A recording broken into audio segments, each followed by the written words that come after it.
You're listening to the Wayward Atheist Podcast. Hello, everyone. If this is your first time listening, thank you for joining us. This is a podcast where borders collide, where the gloves are off, where filters are removed, where we tell you exactly what we think about the news, politics, and religion. The Wayward Atheist Podcast is dedicated to free thought, reason, and the pursuit of truth. You can follow us on Twitter at Wayward Atheist, on Spreaker, Stitcher, and iTunes. You can email us at waywardatheistpodcast@gmail.com. or leave us a comment on our Facebook page. So without further ado, let's get on with the show.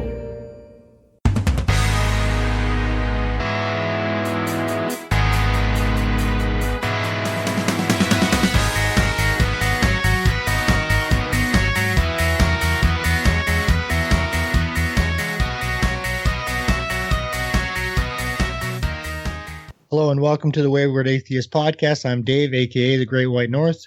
I'm Ed, the Everyday Atheist. I'm Dustin Dark. And tonight we are joined by Ryan Rainbow Quackington. Quackington. Where'd you come up with the funky name? I'm not at liberty to disclose that. Names are given to me, and I have to accept them for a certain length of time. It's not something I can discuss. It's a non-disclosure agreement signed with the Social Security Office and the hospital where I was born. So for now, that okay. Okay, right on.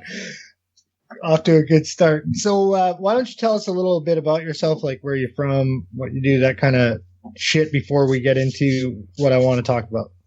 Well, guys, you caught me at a kind of a weird time. I right now I'm living in the East Coast, but depending on political situations, wherever the wind's blowing politically, I might be staying at a guest house or a safe house or a cardboard box. There's been days I've woken up in the trunk of a car. So the fact that I can get this interview out to you guys, the internet, is pretty amazing. So I think we should really just capture as much of this as possible, posterity, because I don't know how many more interviews I can do right now. So you got me tonight. So Perfect. Okay, so let's fucking jump right in. So, my just from the post that you made was that you're fucking about. So you make the post. It's to fucking make the people that you suspect that are on your friends list that will fucking overreact to the post. So you write the post, what's up with all the anti-white sentiment, and people go fucking crazy, right? They start unfriending you. They're fucking mad, pecking at their keys. They're going insane. The one thing that I did notice in that post that I found like very, very funny is like why there's anti-white sentiment is a question. The fact that there is, it's not a question. Of course there is. There's anti-sentiment to every racial group, but there was one racist thing said in that post, and it wasn't from you, even though you were being touted as a racist in that post. There was one black guy in that thread that said, "I don't let white people into my house unless it's to fix something." yeah, actually, Nobody said a goddamn thing about that, but you asked a question. Well, he is, he's been spoken to, and it turns out, I think that was said by him to I think it's called gaslighting. Okay. Something I'm not sure if you guys are familiar with. You probably are. Yes, podcast. Yeah. Gaslighting. I think he was confronted with that, and he has since kind of went back into the shadows of the Facebook world. Well, honestly, guys, the Facebook thing for me is kind of almost a distraction. The post I sent out, unfortunately, has a side effect of losing a lot of friends. In fact, the post I posted something tonight about climate change. I lost right about 100 friends tonight within maybe a 2-hour stretch. I lost 20 or 30 with that post you're talking about. But that's not even really the biggest problem. These are friends from Facebook, which aren't even real. The friends on Facebook are digital. They're zeros and ones. It's like a friend on Facebook is like a bunch of binary zeros and ones wrapped in a burlap bag. That's not real. I've had like flesh and blood friends treat me even stranger. My friends, could you believe this? I've had friends before that have given me a slicer for my birthday. Like a slicer where you slice potatoes and stuff. You guys know about that, right? Yes. Yeah. Okay. Slicer with no guard on it. Now, why would they give that to me for my birthday? A slicer with no guard on it. And they would encourage me to use it. They would give me crates of organic produce, and they would always egg me on, hey, Brian, try your slicer out. And they knew they didn't give me the guard. I mean, what's the message there, What am I to take from that? They want you to cut your fingers off, obviously. Well, and the hardest thing is unfriending someone in the real world, because then you got to basically change your name, social security number. You got to change your hair. I've had to remove my cleft on my chin before.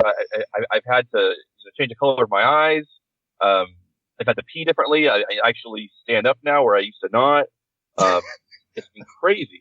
But I gotta tell you guys, seriously, I know you guys are focusing on this Facebook thing, but you don't understand, okay? I have been briefed by people who are not even, let's just say, whose names are not in the phone book, if you know what I mean. I've been briefed by people who live on the periphery of reality. And that keeps me moving. It keeps me on my toes. It keeps me worried, frankly, and about what's going to happen to me today or tomorrow. I mean, you guys, seriously, you have no idea. I walk around town just aimlessly, and people come up to me all the time. Brian, hey, can I have half your cheeseburger? Brian, I have the secrets to the universe in the back seat of this car. Why don't you come in? I'm like, no, you can't have my cheeseburger. But yes, I'd love to, to find out the universe. And this happens to me daily, guys. I think I'm a magnet to this. But that with a name like Quackerton, it's bound to fucking to stick to you. I think honestly, like, my job in this life is to baste people with the beef juices of enlightenment, and that's what I try to do day to day. Whether I come upon a homeless person sitting in a park, I'll try to educate them and enlighten them, and give him a back rub or whatever he needs to get up the day. And that's the favor usually always return. Perhaps that person will then tell me the secrets of his life or enlighten me in some way. And that's how you reach the next step. I've learned things from homeless people, from derelicts, from drug addicts that you cannot learn in universities or how-to videos or church or anything. Did you guys know, for instance, that the Whopper with cheese is now only 85% of the size it was in 1978? No, I did not know that. But did you know that in Canada, where Ed and I live, you have to order the cheese on a Whopper if you want cheese? Well, that's actually due to you fucking degenerates. That's actually due to an agreement between the U.S. cheese-making states and the Customs Enforcement Department that actually imports the cheese from America. It's done out of anti-Canadian hatred, probably, yes. More than likely, it's also a false flag. So you can't really trust anything you read, especially if it's on Facebook, especially if it's written by anyone with an agenda. So if someone has an agenda, you stay away, stay clear. Seriously. Agenda's bad. No, agenda's bad because it leads you away from truth. You want to speak. You guys want to know how to be enlightened? Yes. Speak to people without any direction. People who are speaking without any purpose. People who are just whose words are just oozing out of their mouth. The words aren't even connected to each other. Who seemingly speak gibberish and zeros and ones and digits. When in reality, when you don't have an agenda, those words are like little drops of gold. You put them together, and you can figure out the secrets of the universe. You can figure out, like, the tilt of the earth. I mean, it's amazing. I mean, you want to know, who killed Kennedy? That's what Trump does. Oh my God. Yeah. Just random verbiage falls out, and we pick it up and we decipher, and he took over the country. That's you're onto something. He's smarter than everyone thinks he is. But dumber than you and I and the other guy think he is here. So somewhere in the middle. he's a lot fucking richer, I'll tell you that. More power too. So this homeless guy, did you at least get a hand job? No, I did not. I didn't want to ask twice for that. That would be definitely impolite. I asked once, and because it's impolite to not ask. It turns out the person was in the midst of transcendental meditation training, where there was celibacy during the first 4 weeks, and that's when I met him. So it didn't work out. That's how it goes.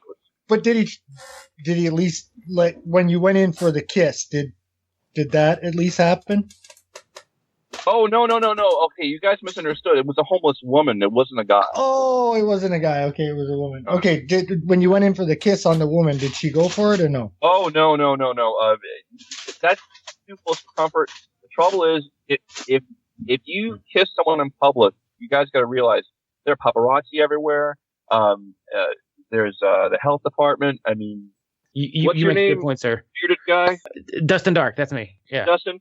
Yes, you don't sir. understand, Dustin. There are people in white vans waiting to take you and draw your blood out, randomly because they want your DNA profile. How this is used? Oh, trust me. All I have to do is pick up any random sock within the 3 square block of my house, and my DNA is present. Dustin, they've probably been through your house. I mean, my best advice to you is to set it alight and move in with someone else. Oh, I just did that in April. Do I need to do it again? Like I need to burn this one down too? No, but if I did tell you to do that, you could not quote me because I definitely don't want to be quoted because if I'm quoted, I can be tracked. If I can be tracked, I can be disposed with. In fact, now, go ahead. You are being recorded right now. You're aware of this, right? I am, but what you guys don't understand is after this interview, I'm going to actually disappear from society for about 9 months. That way they can't actually find me. Gotcha. Either in real life or in Facebook. So this is probably going to be the last proof of life, so to speak, of me for quite some time. Oh, well, the 9 month thing is symbolic. It's going to be a rebirth. It is. The phoenix actually in ancient Egyptian theology actually rose again after 9 months. So am I the phoenix? Will I rise from the ashes? Who knows? But I'm going to go ahead and say you are. Okay. Great. Well, I'll give you that. It turns out that I see some flashing lights behind me, and I'm concerned that the man with the badge is looking at me. So I'm actually going to have to end this interview and head to the Social Security office and change my name once again. So the next time you see me, I might be I might have to call myself. Maybe I'll just call myself Dustin, and because the real Dustin Dark may actually have been. Kidnapped. He just disappeared. Like his video not kidnapped, but not erased. Like on that Schwarzenegger.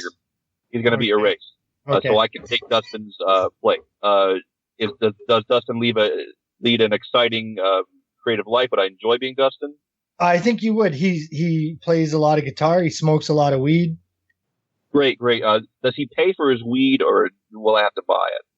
I think he's probably got a fucking stock in his place. So if you just wanted to fucking take over his life, I think it would work out. All right. I have one final message for you guys. If you want last thing, I'm in Alabama, so double think that.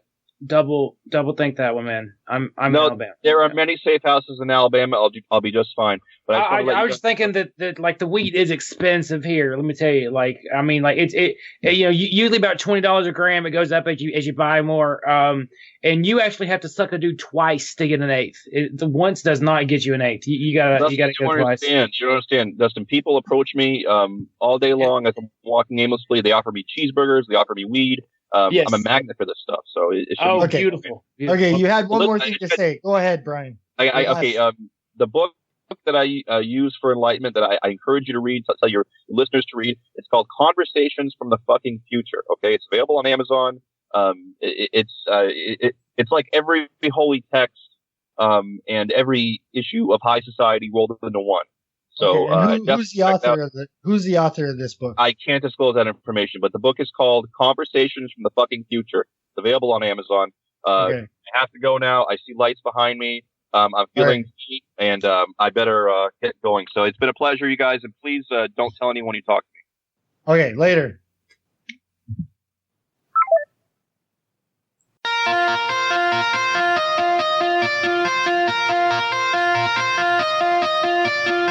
This was the Wayward Atheist Podcast. Visit our new website at waywardatheists.com. Follow us on Spreaker, spreaker.com/waywardatheists. You can email us at waywardatheistpodcast@gmail.com. Find us on Twitter at waywardatheists and on facebook.com/waywardatheists. If you enjoy our content, feel free to leave us a review on iTunes and feel free to support us at patreon.com/waywardatheists.